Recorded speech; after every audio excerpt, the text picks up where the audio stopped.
so disappointment. Yeah. And how is that communicated? How do you experience that?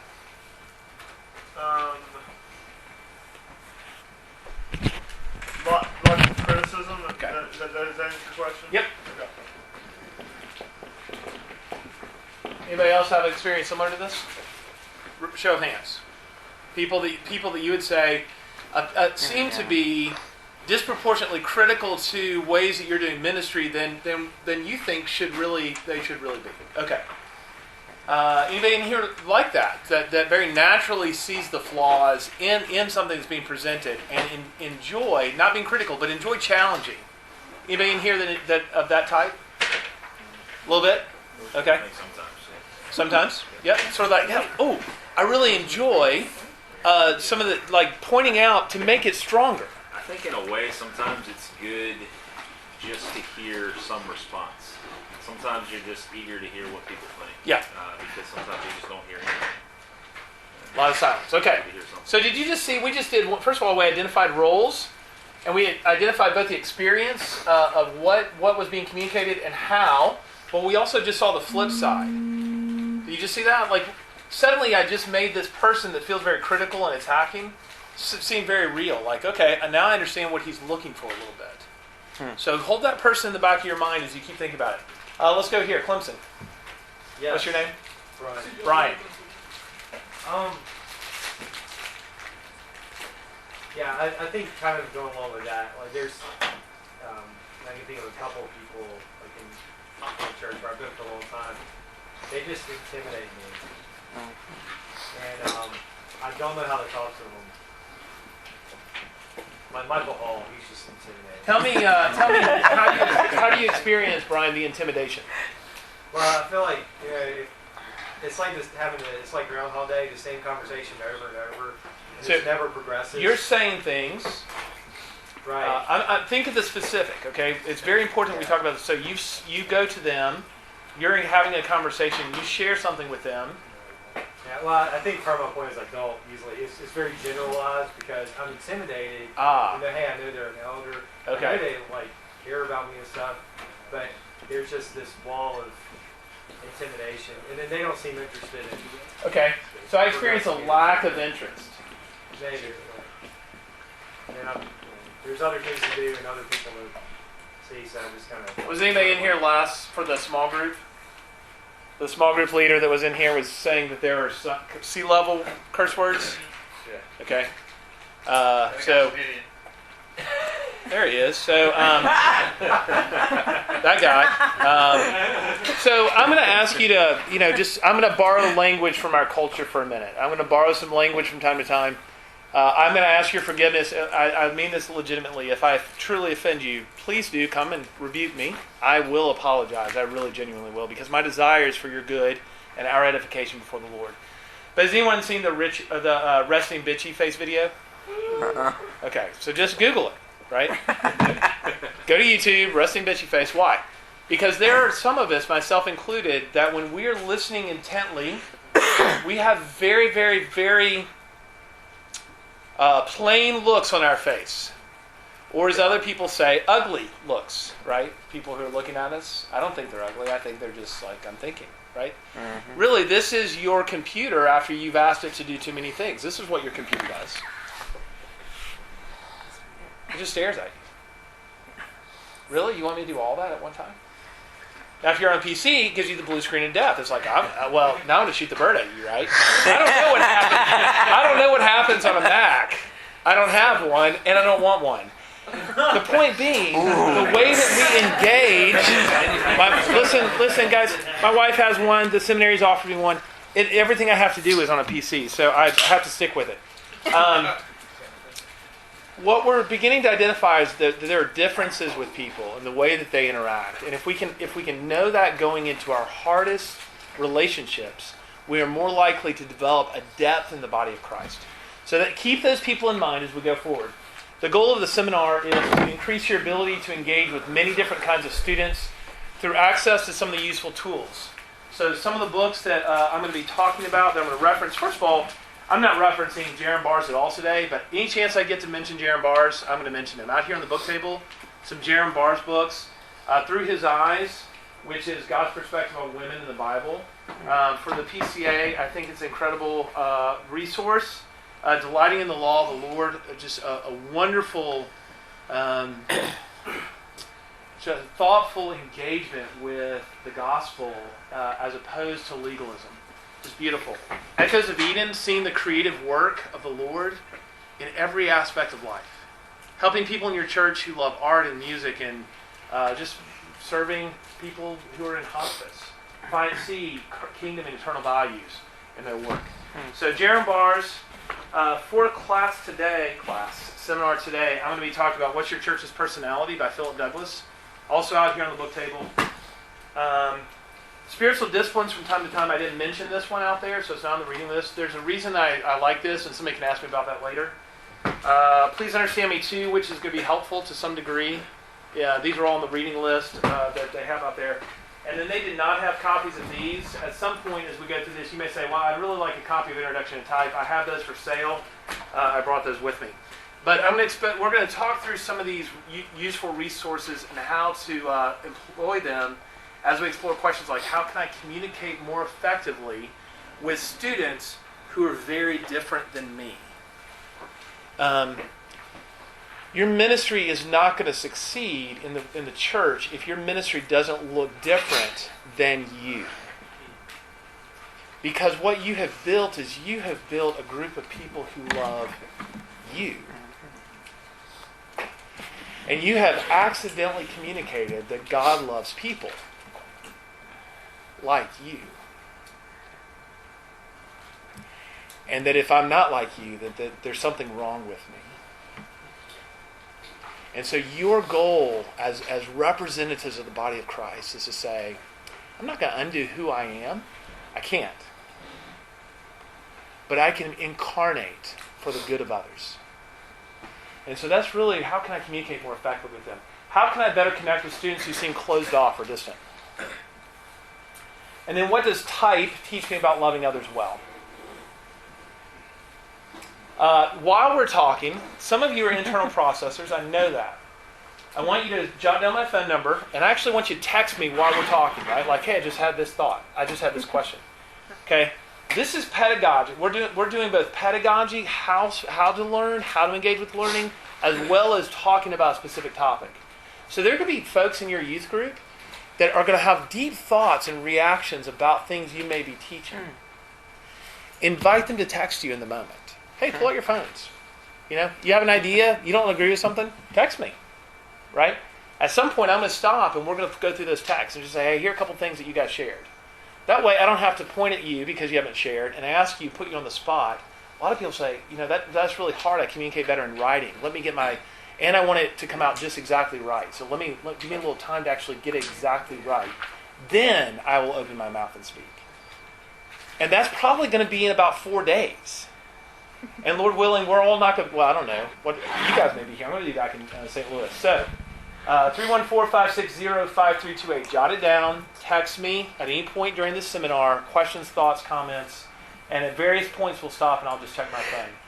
A brief overview is the introduction of personality, expression, and type.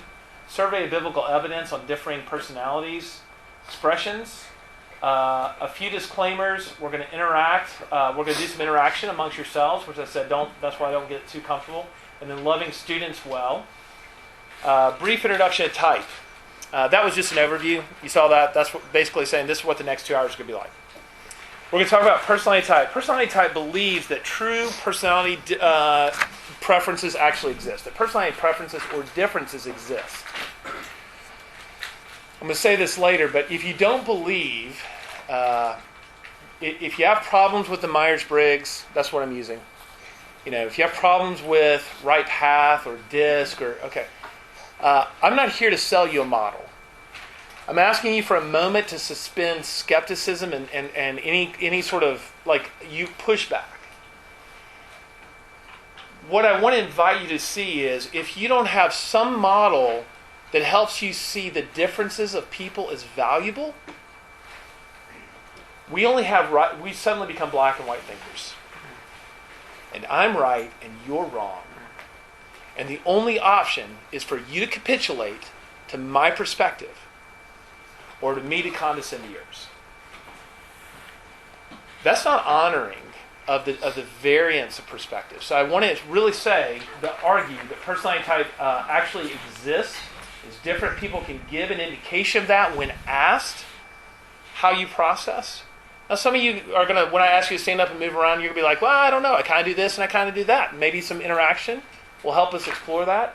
But not on all four of them. You're not going to go, I don't know. I could do that and I could do this. Always. There's one person, two people who told me that. One of them was a liar. I'm not going to tell you who it is. He just was like, I can be everything to everybody. And do you remember Princess Bride? Liar! I just wanted the witch to come in. Ashton, you're a liar! Like, I really wanted that in my head. In my head it was happening, which was enough for me. The other person was going through major conflict. Major transition, not conflict. Just got married. Father was major back surgery 4 or 5 times. Somewhat emotionally distant mom who sort of dealt with anxiety by working harder, and she was trying to finish school and hated school, and so everything was in chaos. So she was kind of like, maybe I'm this and maybe I'm that. I'm like, you're right. You don't know because there's so much in transition in your life right now. It's okay that you don't know. But you're not. Most people are not going to land in the middle. That they're actually going to be able to give an indication of preferences. And that the preferences are dichotomized, that is, they're in 2 separate groups that are not equally valuable, but that are equally valuable. So just scratch that from your notes. And then we're going to give here's some other examples of preference, left and right-handed. Is there anybody in here who was ambidextrous? Somewhat. Okay. Is there anybody in here who had one preference and your parents encouraged the other? Okay, I have 4 children. One of them didn't demonstrate preference. He would color here, now he's coloring here, he would write here, and we just said, we're going to encourage you to be right-handed until you prove to us you're left-handed. Like, we're fine with you to do that. And within about 2 weeks, it just took, and he's right-handed. We have dominant eyes, we have dominant legs, we have dominant learning styles, visual, verbal, kinesthetic, etc., and then the Myers-Briggs that we're going to talk about. Any questions so far about what we've said just in these first 20 minutes? Brad? You might speak this later, but with the different models, can you compare and contrast it to how different ones might be, like the disc and other might be beneficial to us for different reasons? And it's not in your time, so don't worry about it. I'm just curious. So the right path is very helpful if you're doing in-depth team dynamics. It's also very expensive. DISC is very helpful if you're doing office setting or work relationship dynamics as well. Myers-Briggs, what I like about that, first of all, I can sit down with the search committee when I'm consulting with them, and they can get the concepts within about 30 minutes. And when we only have about 3 hours, that's a huge win for me. So it's very accessible. It's very accessible. The other reason I like the Myers-Briggs is the Myers-Briggs assumes, Brad, that you get to say what you are. All the other DISC, right path, says you don't really understand what's going on deep down inside. We're going to help you kind of get it out so you see yourself. Catherine and Isabella were either Christians, Catherine Myers and Isabella Myers-Briggs were either Christians or they were seriously and deeply impacted by a Judeo-Christian worldview. They begin their book with Romans chapter 12. And so we just believe that God has made us uniquely and different. I believe there's no redundancy in the body of Christ. You cannot do what you do, even if your personality types are identical, because the dynamics of the nature of the way that God has made us unique unto ourselves. So Big Five is good, but again, very complex. He uses more the Jungian model, which is okay, but there's no really good books written that I'd say, oh, go read this on the Myers-Briggs. It's really helpful, except this sort of brief handbook. So you can use Kiersey, which is kind of Myers-Briggs-ish, but I don't particularly love Kiersey either. I know you probably don't want to just talk about personality tests the whole time, but like Enneagrams? Yeah. Very helpful for dealing with one-on-one people. Say, let's talk about where your spiritual struggles may be.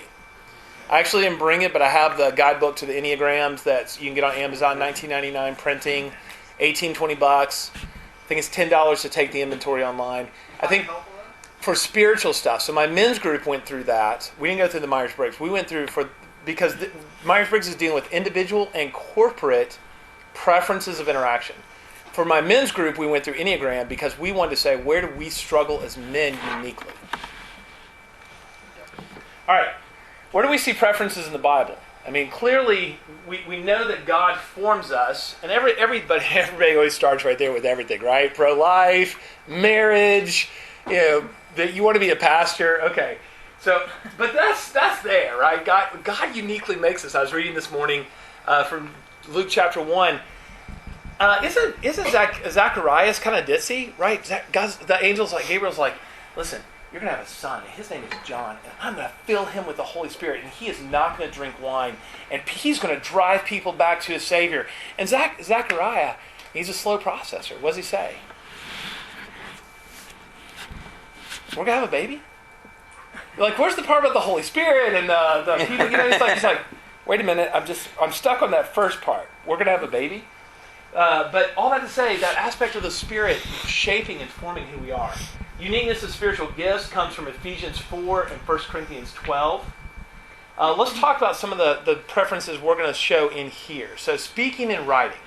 Who in here, just by a show of hands, would say, I generally prefer initially to communicate either by thinking and then writing on the one hand, or by generally speaking. It may be, I prefer to speak more than write. So writing. So 1, 2, 3, 4, 5, 6, 7, 8, 9, 10, 11, 12. So we're going to put 12 up here for writing. I was homeschooled, so I can't spell. I'm just kidding. I was homeschooled. But I'm highly intuitive, so data like spelling doesn't stick in my head. So if you see anything typoed, just kind of mentally go, he means this. Okay. Unless I spell public and leave an L out, that would be really scary. Which I did one time and in a very important document. Okay, so speaking. Moving on before I get to 7, 12, 1, 2, 3, 4, 5, 6, 7, 8, 9, 10, 11, 12, 13, 14, 15, 16, 17. Okay, 17. We're a little bit above. Okay. So, you'll notice, all right, now in our circles, in the church, which is valued? Speaker. Is anybody in here in a church where we say, you know what, thinking and writing is actually higher valued than speaking? Well, the obvious answer is that it's speaking, but there's a level where all of a sudden speaking doesn't matter as much as writing, like in some degree. How many people in here have actually been and seen Tim Keller preach, and how many of us have read his books? So, Glad you brought Tim up. I'll use an example later.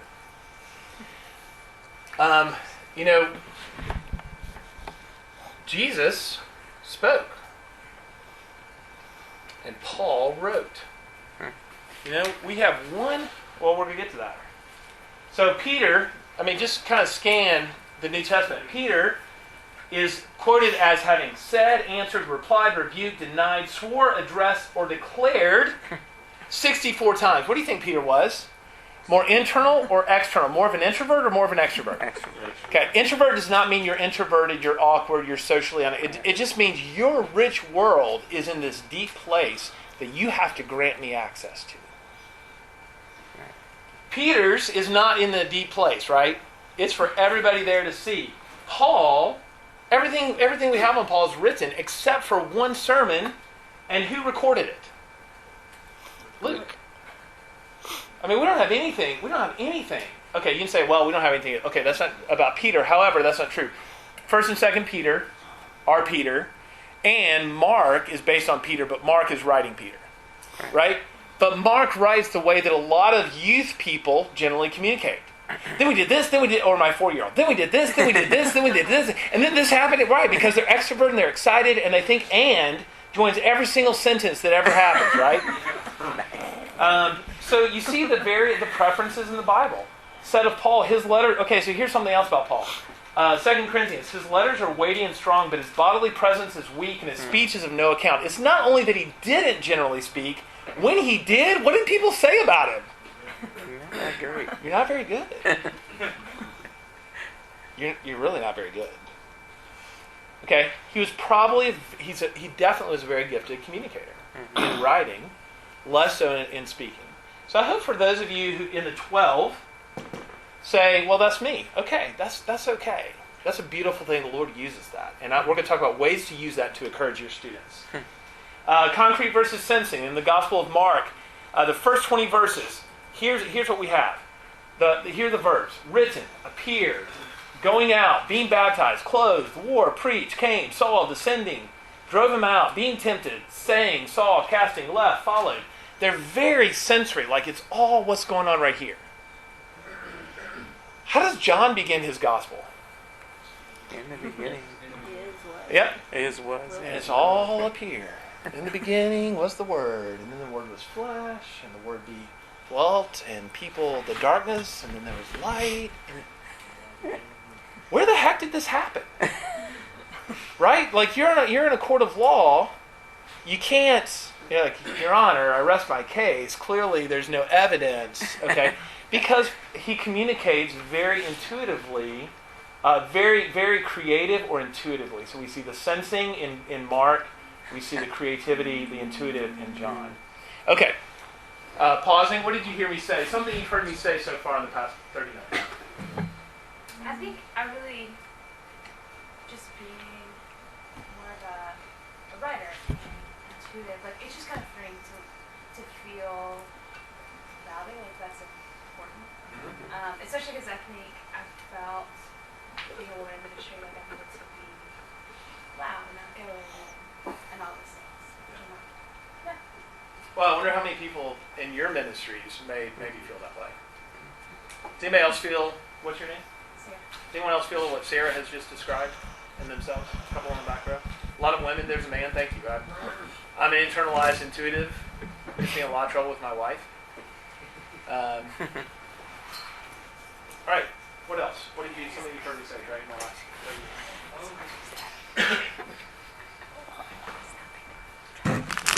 I really like what you said, that if you don't have a view of people and personalities that factors into degrees and specialties, then you're pretty black and white, my way or the highway. Good. All right, we're going to get to that in just a minute. So, disclaimers. I'm not here to defend the validity. I don't have any text yet, so I'm not here to defend the validity of personality inventories. I do not see personality inventories as prescriptive. Okay, these are not prescriptive. Oh, you took the test and now I've got you in a box and I can tell you everything about you. I meant to bring it. I left it in my cabin with the skunk smell. It's a little bitty car. It's a Matchbox. It's a 53 Bel Air. That little Matchbox teaches us a lot about what a Bel Air is, but it doesn't teach us everything. Myers-Briggs is a lens that helps teach us something about the person we're dealing with. But there's a lot more going on. There is, remember how many people are in the room? There's system theory. There's organizational dynamics. There are just the struggles of life. I mean, these things all play together in the development of who somebody is. And so these are not prescriptive, it's descriptive. And that's important because if you begin to think that you have people in your box, if I have Hayden in a box, I stop treating her as somebody who, A, is unique, and B, who is still growing. I assume she stopped growing. You know, he who began a good work in you will not rest. As it says, will not rest until he's completed it. See, I have the Joel's International Version, which my wife's like, you do have to stop quoting scripture from the public places because you just get it wrong and sometimes we're out of it. So you can text me that and say, here's the actual the reference. Personality inventory should teach us more about what it means to incarnate to others and less about how others should meet our needs. This is very important too. When I've used the Myers-Briggs, when I use these things, a lot of people go, that's who I am. Now I can tell everybody this is what you need to do. You know what? I'm an internal processor. I internalize and I'm intuitive. So don't expect any concrete information from me. Okay? But I'm also a J, so you better be there on time. But if I'm not, it's because my core value was at stake and I made the decision not to be. All right, so everybody got it? Actually, that's exactly opposite of what it means to incarnate. Okay, I understand myself now, and now I'm going back to this person I'm bumping into. There's something that we're doing differently. So how do I incarnate to them? What's not connecting? And then it's a model car versus reality. Reality is bigger, but models do what? They help us engage with something that's too big to engage with. Any questions on that? Okay. These going back to a little bit about what Trey just said, I mentioned earlier, without some model or metric or lens, everything is reduced to right or wrong thinking. Differences can only be resolved by concession or capitulation, and there's no room for perspective. And this actually leads to pride and spiritual blindness. I'm right and you're wrong. I have the data and you don't. You can't prove your position, and therefore your position's wrong and mine is right. Okay? That new slide. Is I it? don't think we have that. I'm going to be uploading this, and you guys can download the whole thing. Don't feel like you have to write anything you see up here. Just take whatever notes you may want to take, or write down the places that I make mistakes. So first, remove the speck from your own eye. Notice I didn't even finish working that one out. So Joel's International Version lops it into Matthew chapter 7, the general area. Okay. Sermon on the Mountish locale. Okay. All right. So let's do this. This is where we're going to get up and move around. Okay. Because I'm going to ask you to identify with some other people in the room who are like you, and then we're going to list some other people apart from you. So before you move, extroversion, introversion. Extroversion. People who prefer extroversion like to focus on the outer world of people. Who's an extrovert in here? Would you read that, Andy? People who prefer extroversion like to focus on the outer world of people and activity. They direct their energy and attention outward and receive energy from interacting with people and from taking action. Do you want me to keep going? They tend to be, go ahead. Attuned to external environment, prefer to communicate by talking, work out ideas by talking them through, learn best through doing/discussing, have broad interests, sociable and expressive, readily take initiative, and work in relationships. Wonderful. I think your wife, did you raise your hand under introvert? Generally, yes. Okay. Would you be willing to read that one? People who prefer introversion like to focus on their own inner world of ideas and experiences. They direct their energy and attention inward and receive energy from reflecting on their thoughts, memories, and feelings. They tend to be drawn to their inner world, prefer to communicate in writing, work out ideas by reflecting on them, learn best by reflecting, mental practice, focus in depth on their interests, private and contained, and take initiative when the situation or issue is very important to them. Okay, see, Andy started laughing at some of That last one. Yeah, Right. that's very me. Yeah. Okay.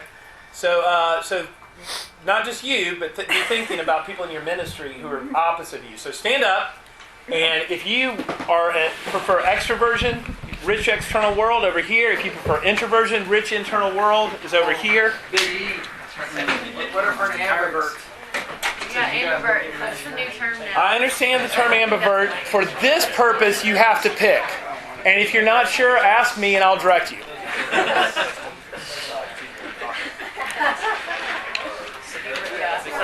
This is one that's always giving me trouble. Okay? I feel like it. What do you mean over here and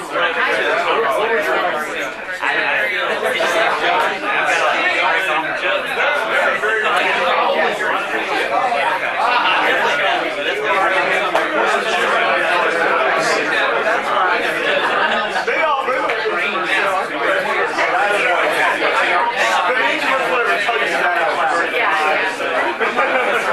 usually I'm an ENFP, but he is like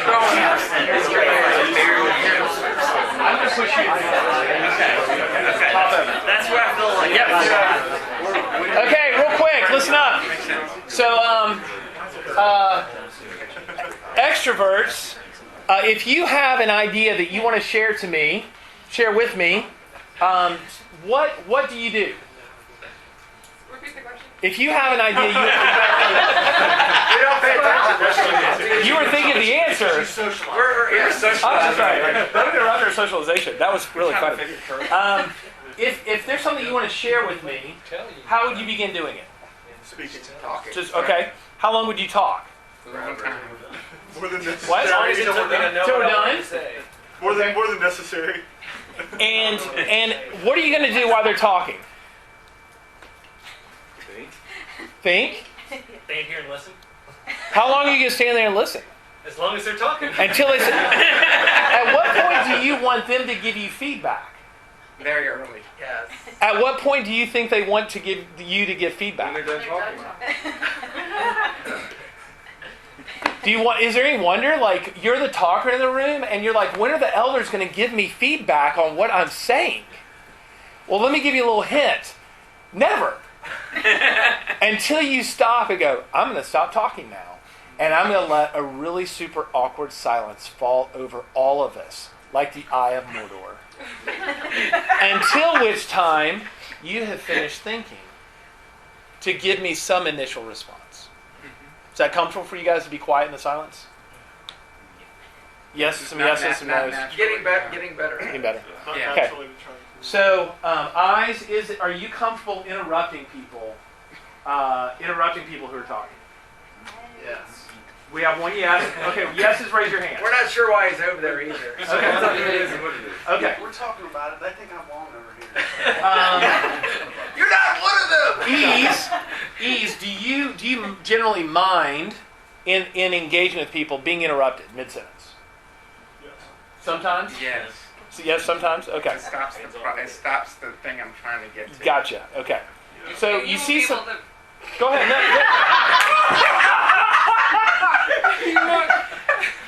You won't be able to fully understand what I'm trying to say if you interrupt me because I need to finish. Gotcha.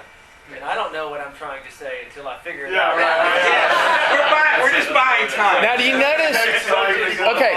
First of all, do you notice that we've drifted into communication preference? Now, not just where your rich world is, but some of you are like, I don't know what I think because I have to say it all. You're intuitive, right? You're taking this abstract image that's like a Van Gogh painting on your heart, and you're trying to put it into concrete language.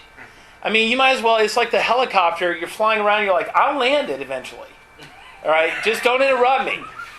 I'm getting there.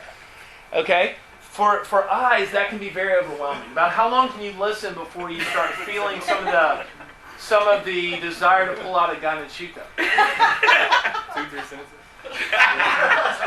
2 or 3 sentences. Have you even gotten started? No.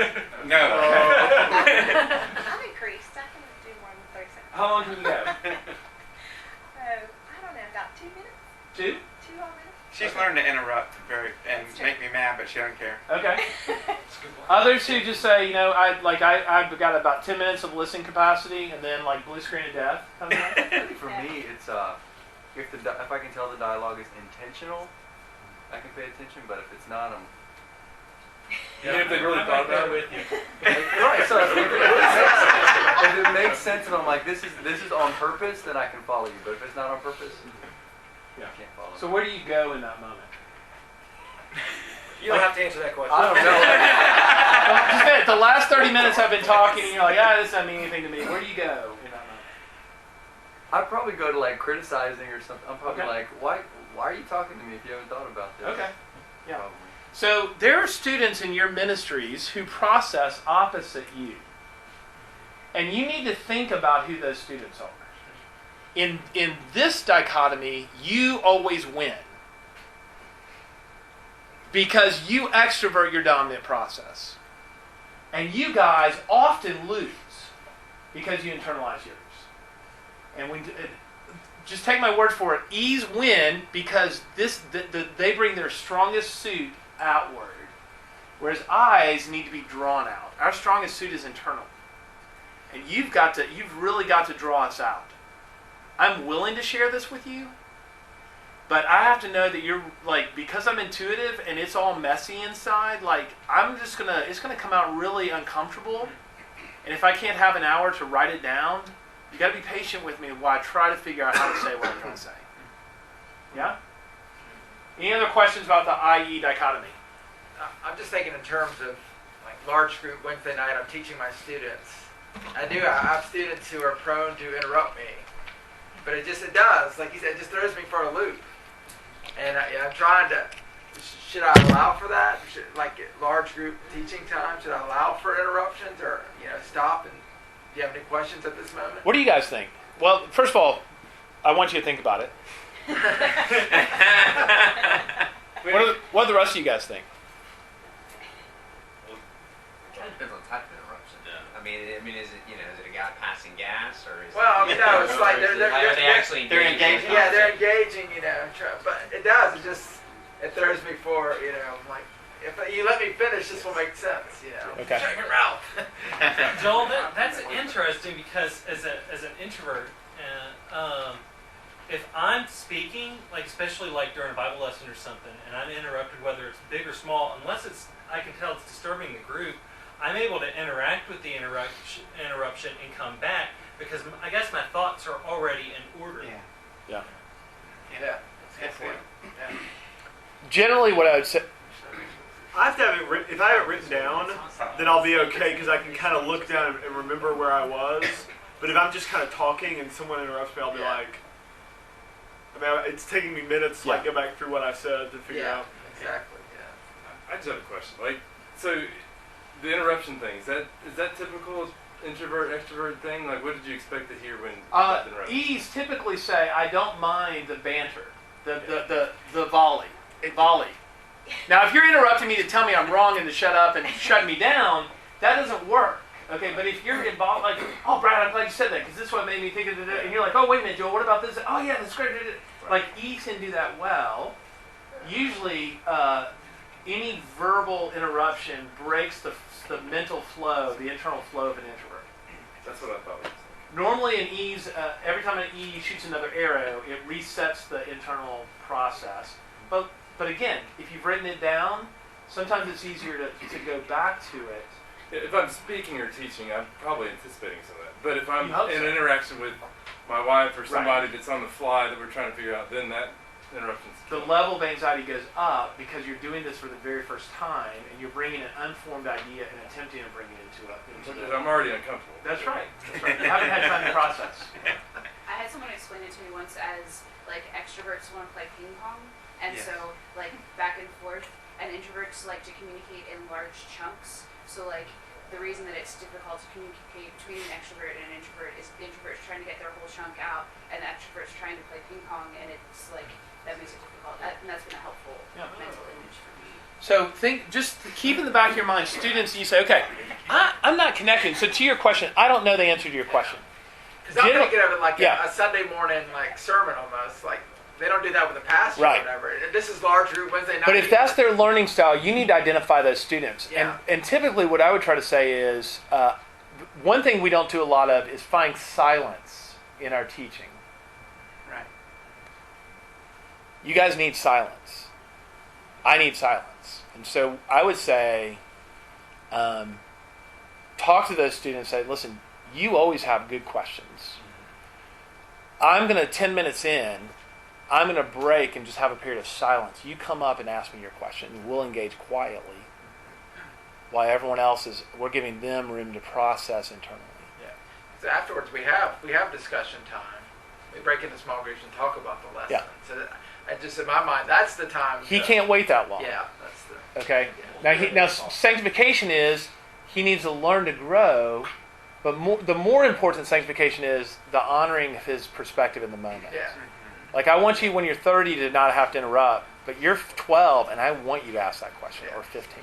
Is there a way to be subversive of this so that, like, you can do icebreakers or games that like help you identify? Like, I'm not really good at always. You guys can all sit back down. Go back to your spots, and I'll answer this question. I'm not very good at being intuitive about. Right. The walk of shame.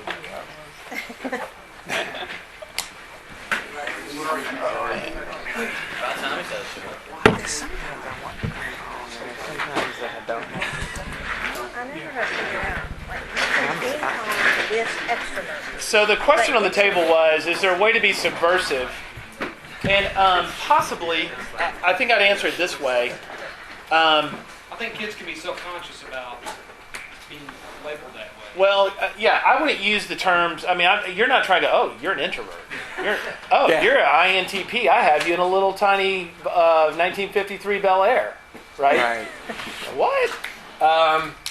I think.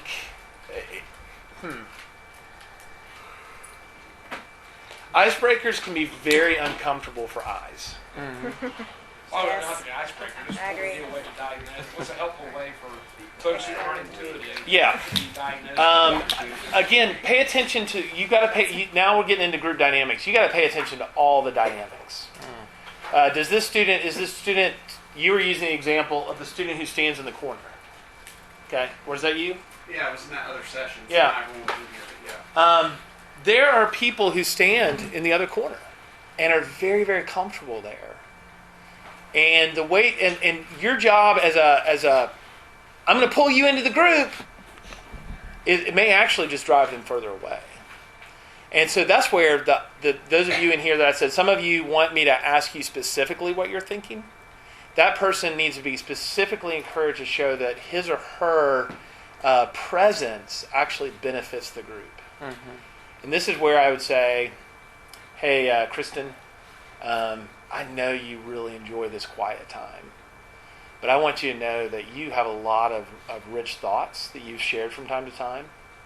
And I think we as a group would benefit from you being in our presence. And now I'm appealing to what's unique about her and allowing her to bring that to the table. And then I'm going to ask permission. I'm not going to embarrass her. Hey, sometimes I want to ask you a question. Can I ask you one of the questions in the group what you're thinking? No, I don't want you to do. Okay, I won't. I won't put you on the spot. But what you're slowly doing is awakening her that it's okay to be quiet, reserved. In the United States, ESTJ is the preferred type. Extrovert wins in the United States. Not in Japan, not in China. It does in Vietnam. Right? Have you ever heard Vietnamese like selling, like passing a sucker? I mean, I don't speak Vietnamese, but basically like this. Hey, you want a sucker? No, I don't want a sucker. Why not? I mean, they're yelling at each other. I was on the subway in New York, and two guys, and I was just like, what in the heck? Like, just give them the sucker. But, Australia is extroverted. But there are a lot of places that generally aren't. The United States is preferred. Our educational style is ESTJ. And so, if you've gone through the cycle, again, who does it benefit? It says, if you've just listened, and now I'm asking you a question, and your hand shoots up, and you stand up, and you engage with what the teacher just said, with concrete data, logically analyzing it, and coming to quick closure on what she or he asked, and sit down, guess what? You're valedictorian. And if you're me sitting on the back row going, that 8 kind of looks like a bird. And I saw 8 birds the other day in my backyard, and I've always wondered what kind of birds those were. I think they were starlings, which I hear kick eagles' eggs out of their nests, and that pisses me off. I mean, if you ask me to stand up and share that in math class, you know where I'm going? Back to 7th grade. So our educational style, it discourages the INFP, or people who have preference. But the dominant type in the world, the dominant occurring type is ISFJ. All right, let's move on. So why do extroverts not mind, I got a text. Why do extroverts not mind interrupting each other, but if I'm an introvert and I interrupt them, it throws them off? You know what? Ask me that question afterwards. I will give you my wife's cell phone number. Because when she and her sisters are talking, I mean, it is interruption city. But if I come into their conversation and I interrupt, like I just interrupted them. You just interrupted all of us to say what you want. So, my friends, I don't have an answer to the question. Maybe the back row does? No, I don't. Okay. Go back to the previous slide. Yeah. This might be a lesson for the extrovert. And I'm focusing on in-depth, on their interests. I have labeled myself very clearly as one who doesn't small talk very well. And when you compare that to the E's in the room, broad interests. And so, because I'm so focused, that focus can be a weakness as well as a strength. You know, because I don't follow these broad strokes of what's going on in the world, and I have my little corner, and this is what makes me happy, and that it makes it really hard on a first step, you know, communicating with Yeah. someone, meeting someone cold. It's really difficult Yeah. to do that. And you came out as an I? Yes. Okay. Sure. I would say, generally I would say as an I, or it's just stuff I've had to learn. And one thing I learned, I'm awful at small talk. Yeah. So you guys who have bumped into me and just sort of started chatting with me, I have, some people have go-to sermons, I have go-to questions, right? Like I have 4 questions in my pocket. Hey, tell me a story about ministry in Charlottesville. Like I didn't say, how's ministry in Charlottesville? Because that's going to get a yes-no answer, and oh my gosh, I have to come up with another question now, right? Hey, tell me a story about ministry in Charlottesville. I mean, I just bought myself like probably, if he's an extrovert, 30 minutes, okay? And if he's an introvert, maybe 7. But I'm off the hook. I can listen. And now I can remain. What did Brent say last night? I can remain curious. I can just remain curious. Follow up. What did you think of The Quiet? Have you read it? I've got 3 copies of it, accidentally. And I've not read any of them. Quiet. Is that Book called Susan Quiet. Cain? Yeah. Okay. We're not going to move around on this one. I just want to see show of hands. Sensing and intuition. A lot of people say, I don't really understand. In that case, you're intuitive, right? Because you don't understand. There's too much data up here on the board to differentiate. Who in here believes that they are intuitive in the way that they process something? Okay, you are, right? I'm going to ask you to read the... Oh, wait, no. This is intuitive in a minute. Who in here believes that they're sensing in the way that they process information? Okay, so have you read yet? Oh, Isaac, you got out of the question earlier. I'm going to have you read the sensing. All right. Sensing. People who prefer sensing like to take in information that is real and tangible, what is actually happening. They are observant about the specifics of what is going on around them and are especially attuned to practical realities. Tend to be oriented to present realities, factual and concrete, focus on what is real and actual, observe and remember specifics, build carefully and thoroughly toward conclusions, understand ideas and theories through practical applications, and trust experience. Thank you, Isaac. And I'm going to ask Rachel to read... People who prefer intuition like to take in information by seeing the big picture, focusing on relationships and connections between facts. They want to grasp patterns and are especially attuned to seeing new possibilities. They are oriented to future possibilities, imaginative, and verbally creative. Verbally creative. Yeah, sorry about that. Apparently I'm not. Focus on the patterns and meaning in data. Remember specifics when they relate to a pattern. Move quickly to conclusions. Follow hunches. Want to clarify ideas and theories. I'm sorry, thinking about my own self and as I'm reading this. Want to clarify ideas and theories before putting them into practice and trust inspiration. Okay. Who in here would say, I'm an S in the way that I process the world and information? So 1, 2, 3, 4, 5, 6, 7. More S. You may in just 1 second. Sensing. So,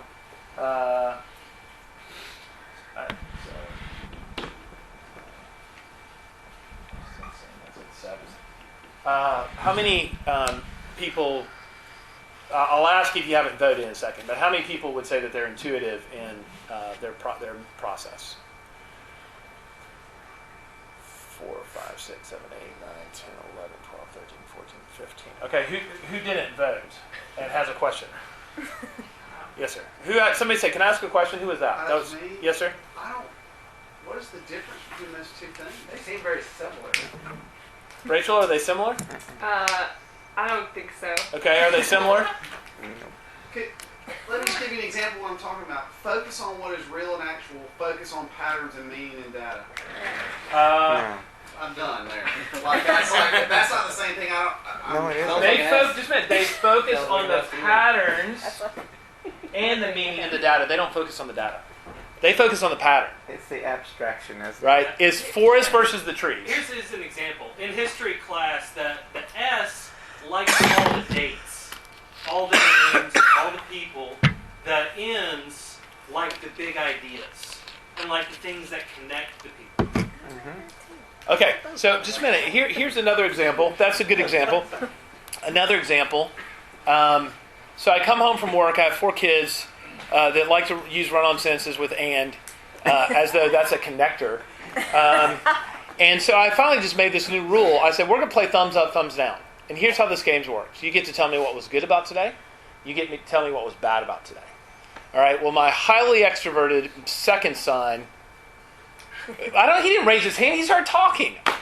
What am I saying? Okay, he starts like processing out loud what is important, what was his thumbs up for the day. And then he processes what his thumbs down was. And then he came back and told me his next thumbs up, and then his next thumbs down, and then I stopped him. And then under his breath, he continued to do that for the next 10 minutes. I come to my second son, who's an ISFJ. He's an S. And I said, Jonah, what was your thumbs up today? Okay, so don't confuse just because he's an I. What do you think Jonah might have done if you're an S and I just pressed you to give me the best part about your day? What is your initial sort of default response? You start thinking through the actual experiences of the day. Okay. Instead of getting the experience and then going, okay, what was that connected to? It would be, let's see, I went to the class, I went to recess. Oh yeah, I played with my friends. So the S is very much about the data, and so Jonah would start crying. Why was I asking him to do that? So I was asking him to patternize information into good and bad before he'd actually processed the concreteness of it. And so I shifted the game. We had thumbs up, thumbs down for Isaac, and then he left the room. And then we had Jonah tell us about your day, and what Jonah would do is say, first I got to school, and then I hung up my backpack. Now who's waiting for the big so what, right? Who right now is like, okay, and then what? There's a big something, right? But there's not. And then I went to class, and then this is the way that he retains and gains specific information. So very much about the specifics, very much about the big picture. These people tend to, so an ES tends to give you a lot of data, a lot of information. Ns tend to use abstract language or images from movies. Oh, it's like this movie, or it's like that. Oh, it reminds me of this poem. Oh, it was like that painting. So it's very much, you're like, I don't know how, and this is what my wife said. She said, how's your day? Well, I kind of feel like Frodo going up Mount Doom. And she's like, shoeless, dirty, hungry, Samwise is carrying you? She said, just stop me when I get close, right? If we say somebody's detail-oriented, is that sensing? Is that it is. They tend. Yeah. This is where you might encounter this. Okay, this is where you might encounter this. Most PCA sessions function over here. Most long-term youth ministers are over here. And so the youth guy comes in and says, I think we should start this new program at the local high school because it just seems really I don't know, I just think it'd be really good.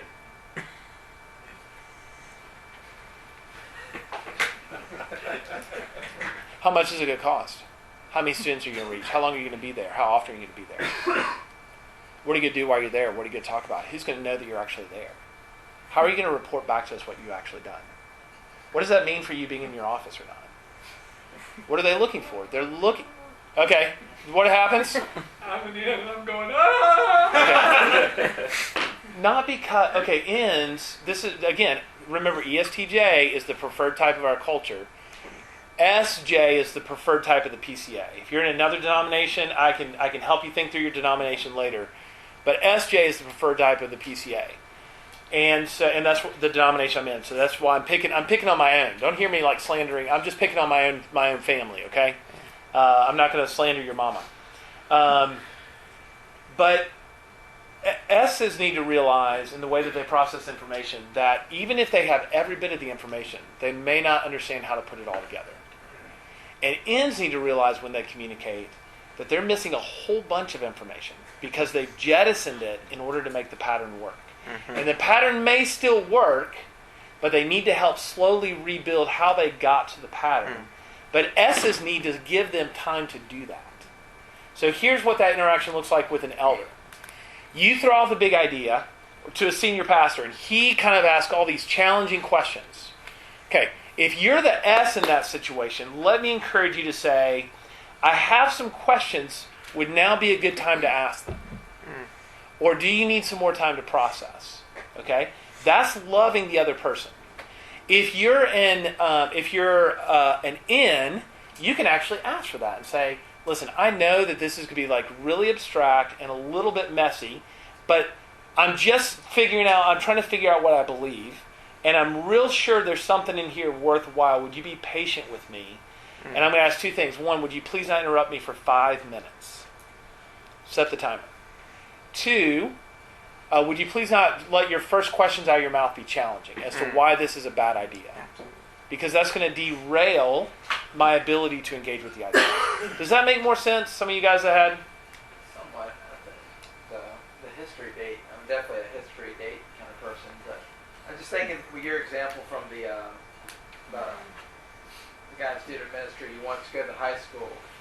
He said, but I read up here, the end says, want to clarify ideas and theories before putting them into practice. But it didn't seem like he wanted to do that. He just wanted to go do it because he felt like it was something he needed to do. That's a good. I wonder if I quoted this one wrong. Let me just check real quick. I would say though, I want to. It's because I don't have the full picture that I want to get there, right? Yeah. So it's the talking through process. That listen, it's abstract, and I need to clarify it before I can actually put it into practice. So the way to think about intuition is not concrete, but it's also not non-factual. Right. Okay. Intuition is not concrete, but it's not non-factual. You have a hunch about something. You think something's worth trying. The S's could push you for the facts. You can say, I don't have them just yet. But let me keep processing. I think it'll make more sense. When organizations move from church plant to particularization, they move towards a structured, watch out people, judging type. They push for more concreteness and more order. One image that I encourage you to think about within your organizations, Brent was talking about organization last night, is the trampoline. Trampoline is a mechanical balance of structure, support, and challenge. A mechanical balance of structure, support, and challenge. Every thriving organization holds structure, support, and challenge in perfect tension. If your organization has massive structure, guess what suffers? Challenge. It's going to get really small. You're on one of the trampolines that you exercise on. Okay? If you have no structure, your net can get huge. But you're basically just you're like, I'm falling out of a 10,000-foot story building and I just want to get caught. Okay? You're not really bouncing on it. It's just the springs are mitigators of anxiety within a system. Organizational theory shows I could walk you through Microsoft, Pixar, Apple. We could talk about where they fall on structure, support, challenge. Your churches, to continue growing, need to hold these in balance. Most PCA churches hate ambiguity. We are going to get rid of challenge. Because if we can't prove it factually from Scripture in a bullet point that will find its way into the back of the book of church order, there's got to be something wrong with it. Right. And as a result, most of our established churches struggle here. Most of our church plants struggle in the area of structure. Right? They get the net. They get some springs, but it's like there's no structure. It's like 80 people just holding the net and the pastor's bouncing on it. Right? Hopefully he's not one of those fat pastors, right? I'm sorry. That was actually some guy did his D-man call, and his D-man talked about the unhealth of the physical pastor. Honestly, I'm so sorry. I really was not trying to pick on today, so please forgive me. But some people, anyway, he wrote about the unhealth of pastors. And a lot of times it had to do with the fact that they're sitting around too much, and he called them the fat pastor syndrome. So you can blame Bob Playhart, okay? He's in your town.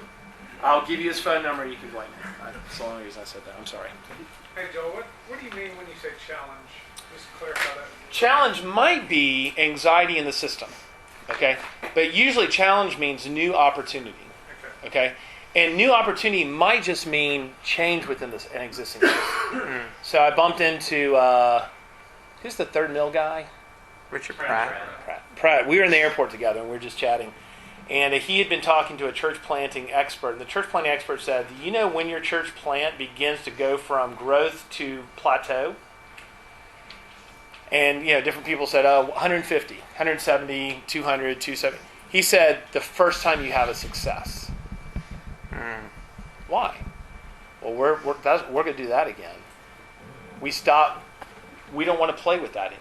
And so challenge usually means an opportunity for something new that is going to create tension within the system. The springs are going to have to start working. So changing up the order of worship, changing up the music style, changing up what kind of people you invite in, changing up whether you invite people in. That's all going to change the way that the system functions. Does that make sense? Yeah. This whole thing too, there's a guy that I met who's an Imagineer with Disney, and they just dream up theme parks. Mm-hmm. But that's all they do is dream them. He said that it was extremely important to separate the creative and the critical process. Allow the creative process to be green-lighted as much as possible. You can't have total non-structure.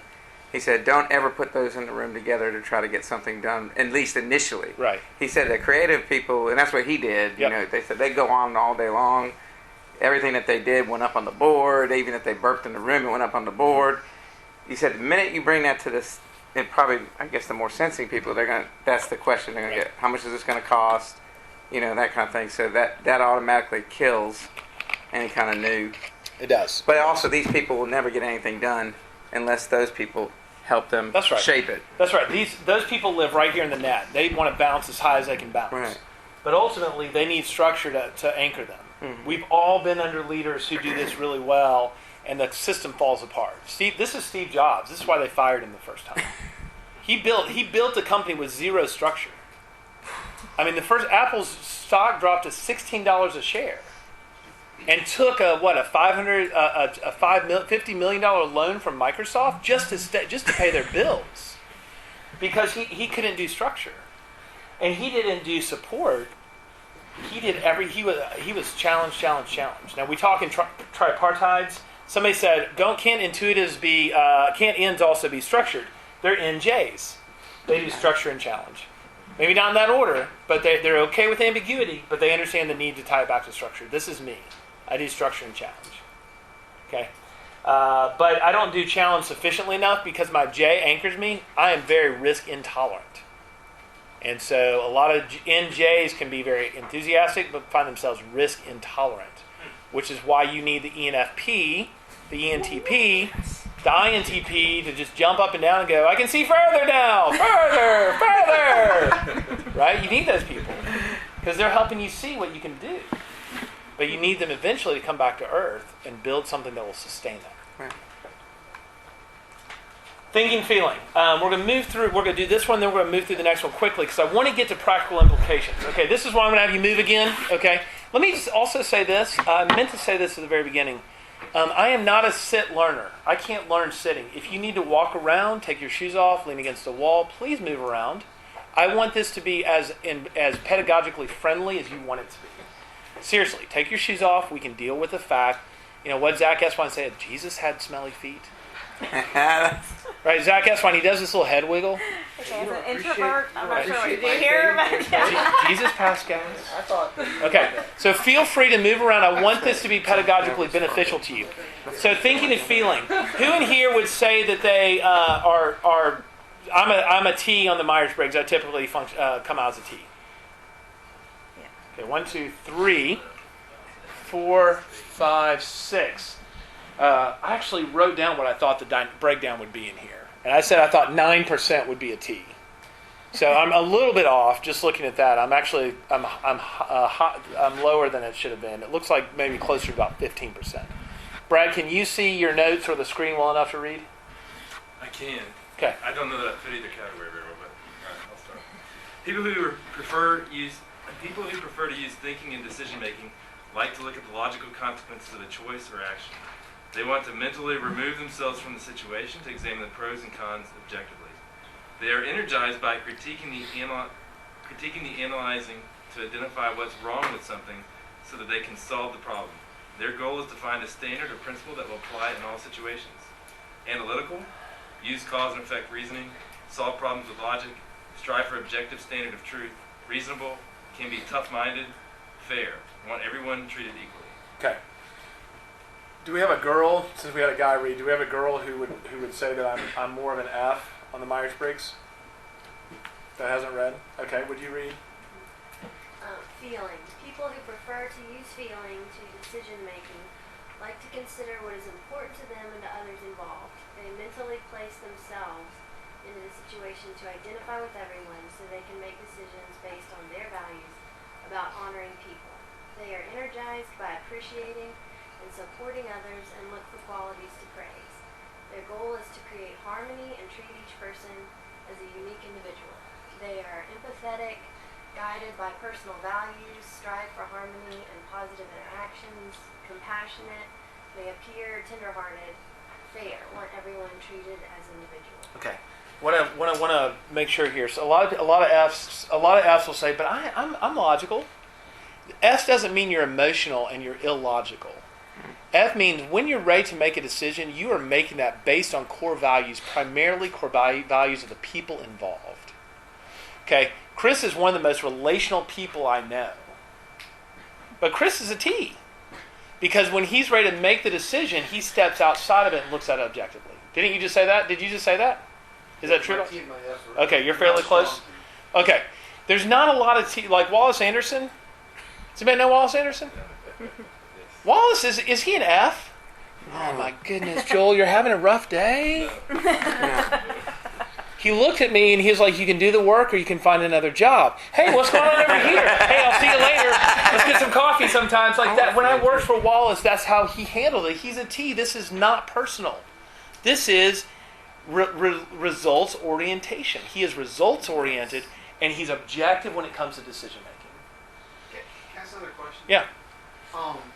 All the descriptions of each side of these things, they're always like positive. It always sounds like the best face.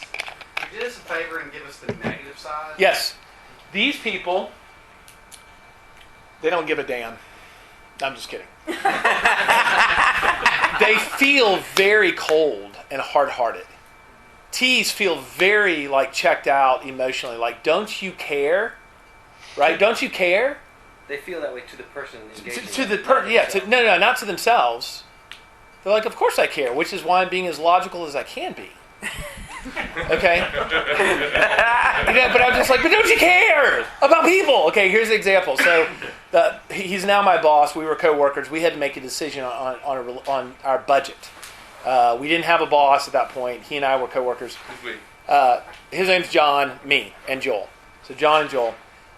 John is a T, and so we're told you have to cut your budget.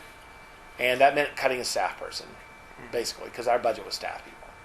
And so John steps out, Joel does this, I do this person does this person does this.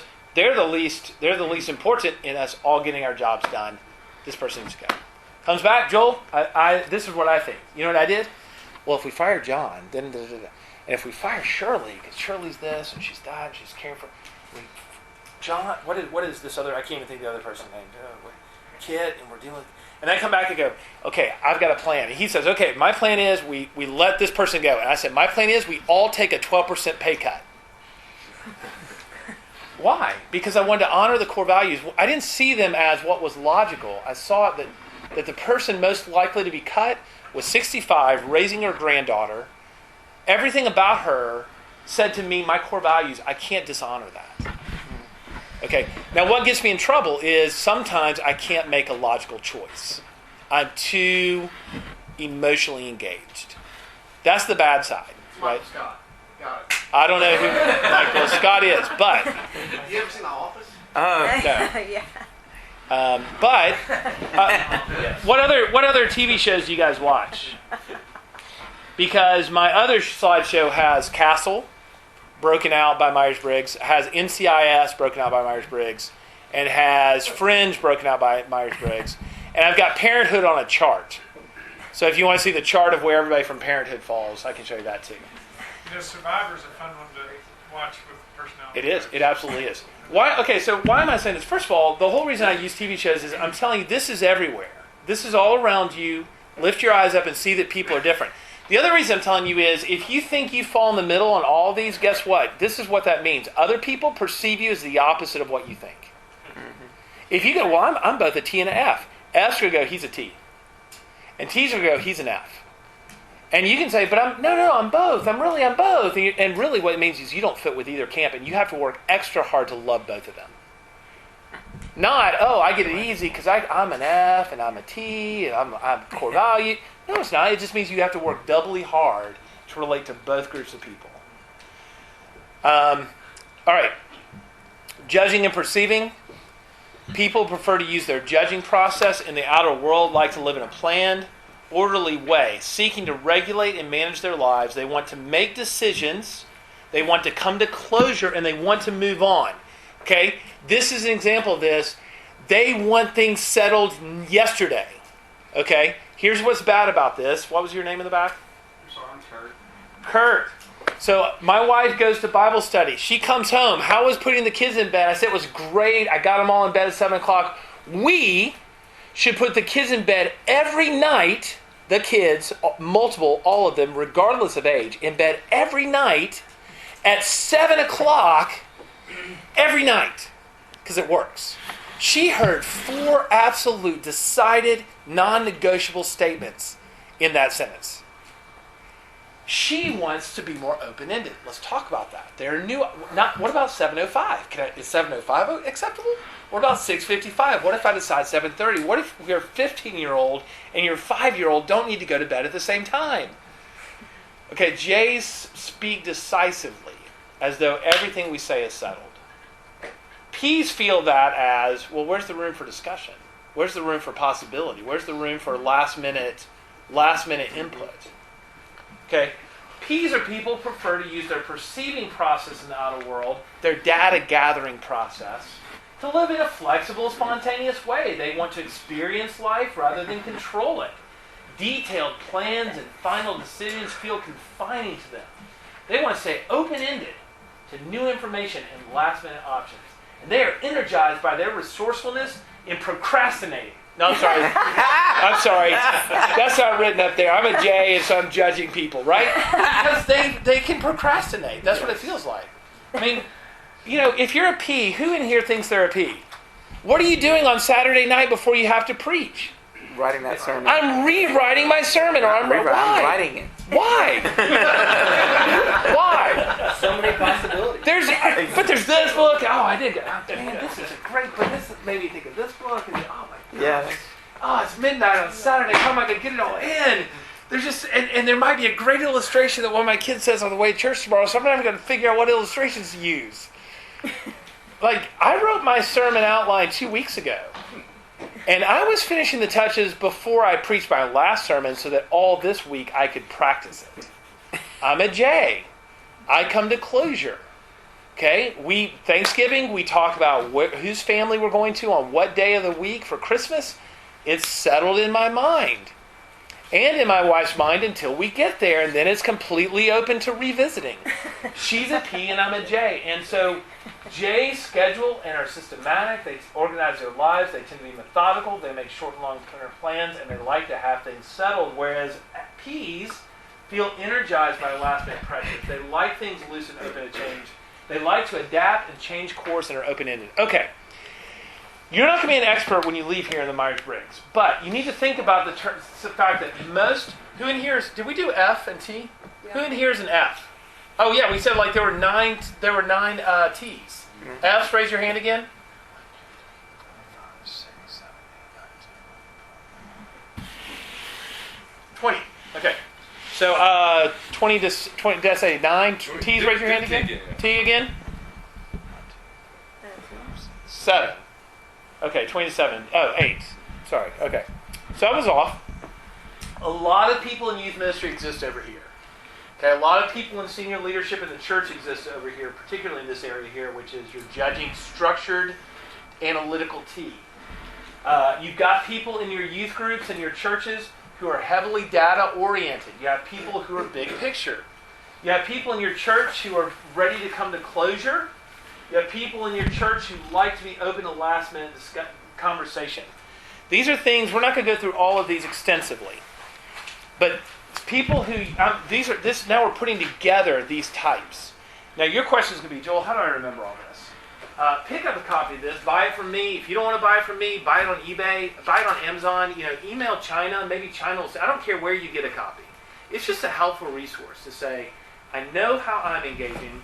I need to know how somebody else is engaging. Pick up a copy of this. They've got it out there at the desk. STs generally function in a specific common way.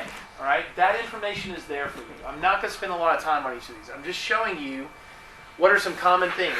Most your STs all your STs are going to be data heavy and logical in their analytical process. All your NTs, okay, and who are some of these people? If they're structured, they're the student, let's pick an ISTJ. They're the student who sits there like this while you're talking. And then when you're done talking, they might have a question, or they might just leave the room and say, he just skimmed over 19 verses, gave me an illustration from the new Superman movie, and wanted me to go live differently. I'm going to reject everything you just said. That kid needs the gospel, so you need to know how you're going to engage him. Because if your big picture, intuitive talk process out loud doesn't reach him, you got to reach him. You got to know how to engage with him. Let's pick some other types.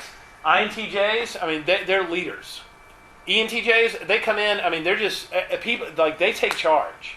People want to follow them. Everything comes out of their mouth sounds completely decided.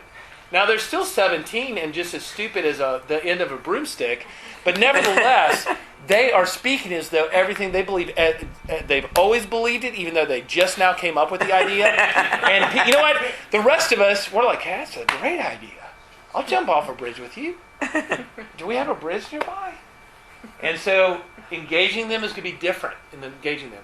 Read these descriptions, download the PowerPoint. NFs, those are there.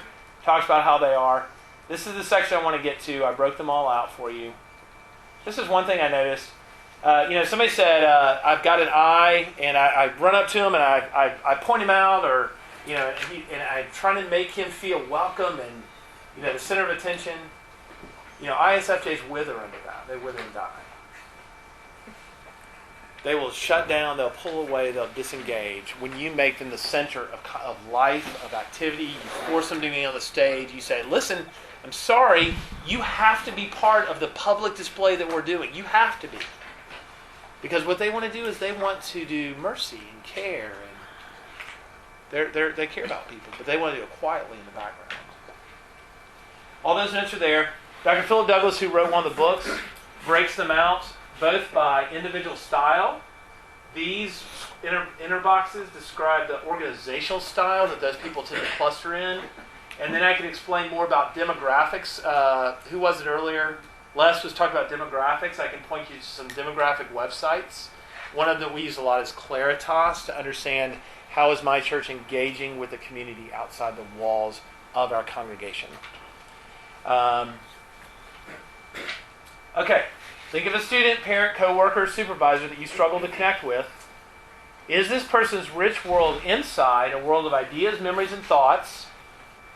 Then likely, or you get the very flat face when you're talking with very little feedback, they're likely an I. Okay.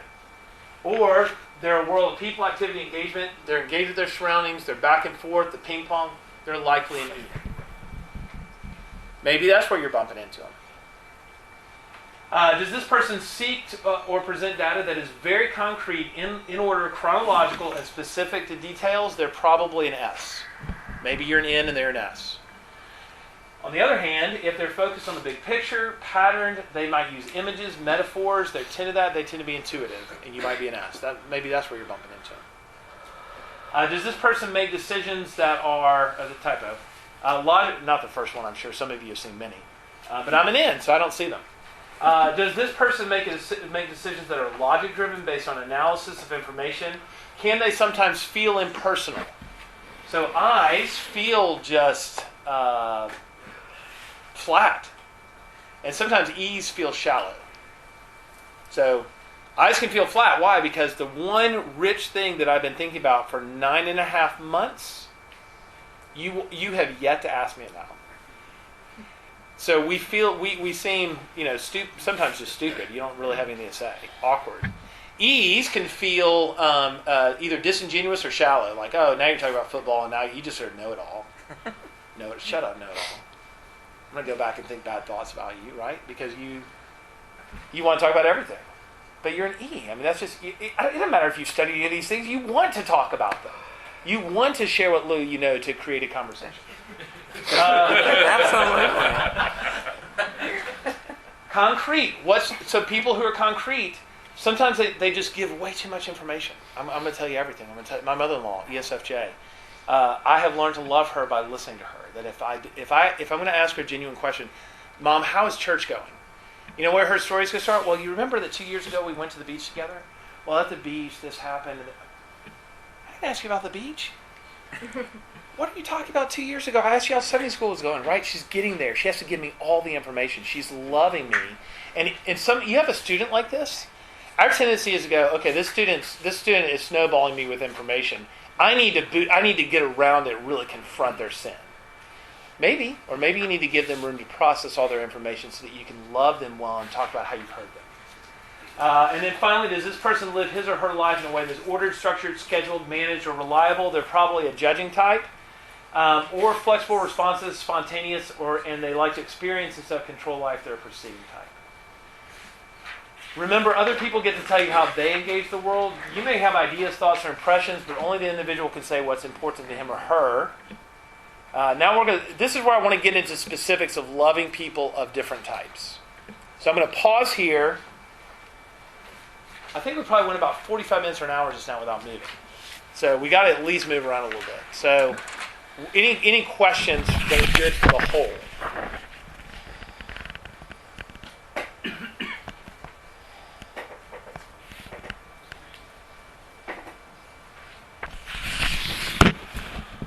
So may I ask the question, is there any truth to the idea that introverts have more in-depth friendships because they're able to focus and process on individuals? As an extrovert, I often have a hard time being able to lock in on one person for a long period of time and not check out all that is happening around me. So some E's function like the dog in Up. Right? Squirrel. Hey, how's it going? Are you doing? Sorry, what were you saying? I was just. Okay. If you know that about yourself, then you need to figure out what are those metrics I can do to really communicate to an I that I'm focused on who they are. And if you're an I and you're with an E who does that, you give them grace and say, listen, I know this is a really, I kind of feel like I'm trying to share some stuff that's hard with you, or I really want to listen to you, but you seem very distracted by what's going around us. Do you want to save this for a better time? Would that be okay? Those are just a couple things to think about there. All right, stand up, move around, do this. Take 7 minutes.